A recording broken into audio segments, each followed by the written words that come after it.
പാരിഷ ഏറെ ദാരുണമായ ഒരു സംഭവമാണ് നടന്നിരിക്കുന്നത്. ഈ പാലക്കാട് വടക്കഞ്ചേരി ഭാഗങ്ങളിൽ ഉൾപ്പെടെ ഇന്നലെ രാത്രിയൊക്കെ ശക്തമായ മഴയുണ്ടായിരുന്നു.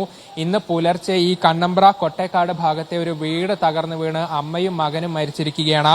കൊടക്കൊന്ന് വീട്ടിൽ സുലോചന, മകൻ രഞ്ജിത്ത് എന്നിവരാണ് മരിച്ചത്. ഇവർ കട്ടിലിൽ ഉറങ്ങിക്കിടക്കുകയായിരുന്നു. ഈ സമയത്താണ് വീടിന്റെ ഒരു ഭാഗത്തെ ചുമർ ഇവർക്ക് മുകളിലേക്ക് ഇടിഞ്ഞു വീണത്.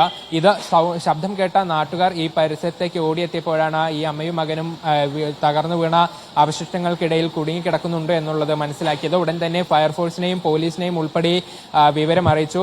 നാട്ടുകാരും ചേർന്ന് രക്ഷാപ്രവർത്തനം നടത്തി ഇവരെ ആശുപത്രിയിലേക്ക് കൊണ്ടുപോവുകയും ചെയ്തു. പക്ഷേ വഴിമധ്യേ രണ്ടുപേരും മരണം സംഭവിക്കുകയായിരുന്നു.